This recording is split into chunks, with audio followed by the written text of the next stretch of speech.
Coming to the religion and horror panel, we're going to cover a handful of different topics related to that, just as time allows, and according to what questions you guys have. We're going to talk about some of the projects that we ourselves are involved in. We're going to look at what other people have done, writers like Frank Peretti, and movie makers like Scott Derrickson, and how they have incorporated religion, Christianity specifically, into the movies and books in the horror genre that they've done. We are all part of a group called Fans for Christ. That's how we kind of got together and decided, hey, we have this shared interest. Let's get up and talk about it and see what kind of information and thoughts we can come up with, see what kind of questions or thoughts you guys have that can challenge us or that we can challenge you with. So we're going to start with Michelle. Just work our way down. We're going to introduce ourselves, tell you what we're involved with, why we have an interest in being on this panel, and what our projects are that are going to be related to what we're talking about. My name is Michelle Weston. I go by the pen name of MB Weston, so people don't know I'm a girl. It doesn't work, but basically my goal is to be the next C.S. Lewis, although I don't see any Oxford teaching or possible doctorates in my near future. I'm tempted though. You're still young. I'm still young. There's a lot of time, although every year I get older. My first two books are fantasy oriented. They're more epic fantasy. I wouldn't say they're horror, but I am working on a paranormal thriller right now, taking a little break. Don't kill me. If you're waiting on book 3, it's coming. I need to take a break. I was actually asked to submit an idea for a slasher film, which I asked my publisher, like, you do know what I write, right? I came up with this idea, and we'll probably talk more about it later, just why horror is a good means of talking about religion, I think. And that's what, and I said, well, this is a great idea. It's one world, one main character. I can write a novel real quick. So I'm working on that. It'll also give me the different genres. My name's Tony Young. I go by Thunder Paladin if you go on the Fans for Christ site.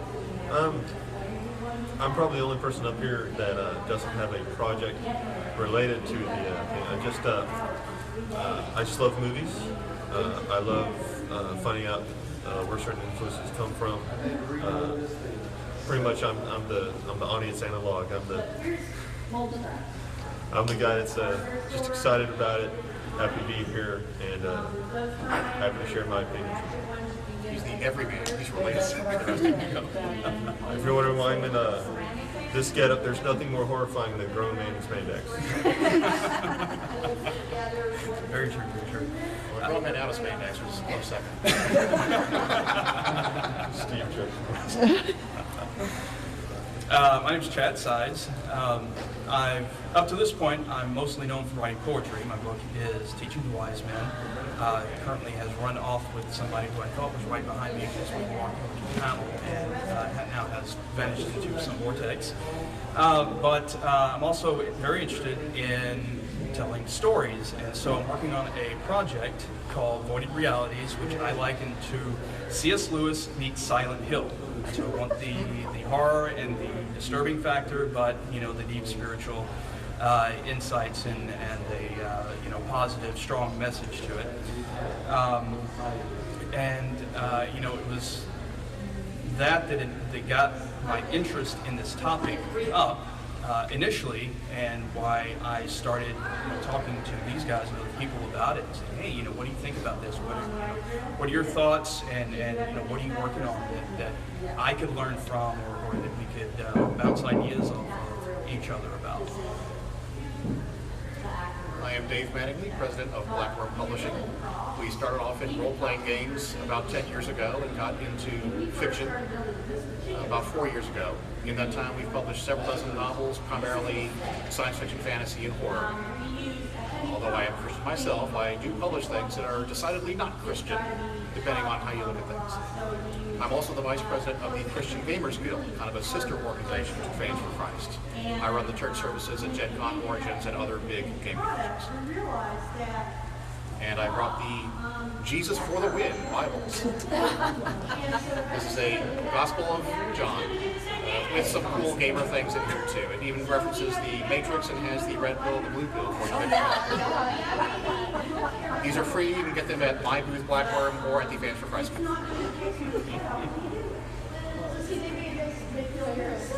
So let's talk a little bit about why we think that the horror genre is, or not even necessarily horror, but just paranormal, what you talked about before, is good for incorporating Christianity into it. Because I mean, if you were to go up to the average church-going person and say, hey, you know, what do you think of the horror genre? You're probably not going to get a whole lot of positive answers outside of a group like this that's going to cons. And yet, you know, here you are with a group of Christians who not only feel that it can be done, but that it should be done, and that there are good things that can come out of it. So, why is that? Well, for instance, when I told my mom, hey, I'm going to submit a screenplay idea for a slasher film, and she just looked at me, how can I do that? And I'm like, Mom, it's going to be about God. Yeah. And it's in her eyes, and you really think she doesn't get it. I'm like, Mom. And I'd actually been thinking about this for the whole night, because it was one of those things where my publisher calls, you got 24 hours, I need it by 4 o'clock. I'm like, really? Is that Eastern or Central Time? Because that's a real important thing right now. Unfortunately, Central I had an extra hour. But, so I've been thinking about this all night, just going through what am I going to do. And I told my mom, like, well, if you really think about it, the scariest feeling that anyone is ever going to feel is going to be standing in front of God. And just to me, that, and knowing exactly who you are and who God is. And then I think that the worst feeling you could feel is that knowing that you had all your opportunity in life to understand and take hold of Christ and you didn't, and there's nothing that can save you now. And so that to me was what really got me thinking about writing this story, because I don't want to say you have to fear God to people, but you know, part of, I think what C.S. Lewis did is show the love of Christ. You know, I mean, there's obviously that, but if you can get people to have those feelings that you're able to feel for the right reasons, or you can possibly influence the decision. Plus, if you can show some kind of redemption, empathy, or sacrificial type thing, which you can do with slasher, it'll be blood sacrifice, very easy. You know, then you can really drive home those 2 points. So that's kind of why I have bodies. Wasn't Passion of the Christ a slasher film? I know, it wasn't. In a sense, It was like torture porn. Yeah. It's like I saw Zero. Yeah. Point. What do you think? You don't have a project going on, but you know. Well, yeah, I think that there's a need for religion and horror, because, I mean, we live in an age where when you think Christianity, a lot of people think, you know, all lovey-dovey, love peace. There's a flip side to that, and that we need to be careful about. That's demonic influences. There's a strong force of evil in this world. You know, we're talking about some of the audience. You look on the news every single day and see it. You know, and I think the scariest things aren't, you know, bombs or a psycho.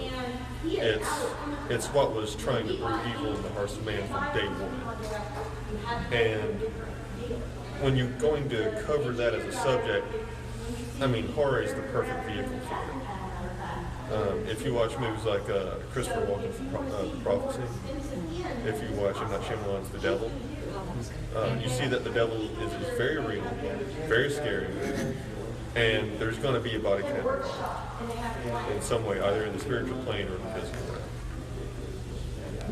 plane. When I first started working on Void Realities, part of the motivation for it came out of something that Tony was just talking about. We were having a conversation on the Fans for Christ forums about the lack of artistic integrity in a lot of the Christian entertainment that's out there. And there are a lot of people, particularly in our geek community, you know, because we don't specifically look just towards the Christian entertainment. You know, we're looking towards things that are well done in the sci-fi realm, and a lot of things that fantasy, horror, a lot of genres that the normal people you find in church don't necessarily get into that much, and I think to some degree it engages our imagination to a point where we expect more out of the entertainment that we're offered, and there was just a consensus that it wasn't the quality that we wanted out of the things we were reading and watching. And I said, well, if we're going to be talking about this, if we're going to gripe and complain about that quality, then let's do something about it. You know, let's step up and create what we would want to see, what we would want to read. And so I took that to heart myself and started working on this project. And as I have an artist working with me called Angel Nichols. freewebs.com/Angel Nichols. She did my picture here, and she started helping me come up with some visual concept designs for the creatures that are going to be in my story.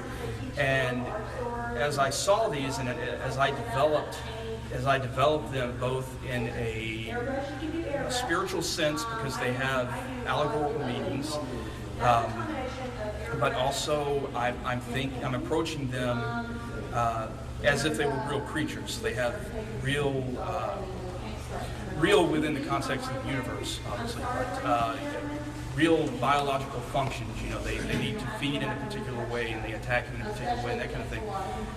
Monsters with an ecosystem. Yes, basically, more or less. And you know, not a true ecosystem. I mean, if somebody who knew that kind of thing, knew science, were to delve into it, I mean, obviously it wouldn't hold up. I mean, it still is a fantasy, a dark fantasy horror world with a lot of spiritual connections. But I really saw the opportunity to show people the darkness, which is as the story unfolds in the beginning of it, the hero is getting sucked further and further into this dark world. It's very bleak, it's very dark. But by seeing the darkness, you can contrast the redemptive qualities of what God can do for us. You see Him shining through that darkness. Because let's face it, I mean, we go through dark periods in our lives. We know people who go through all kinds of junk. And it just, you know, sometimes on this earth, you can just feel like there's just no hope. We wonder where God is. You know, then when we start looking to Him and start realizing what exactly it is that He is doing in us and through us and for us, then, you know, suddenly darkness, it just tends to fade away. That light just kind of kills it.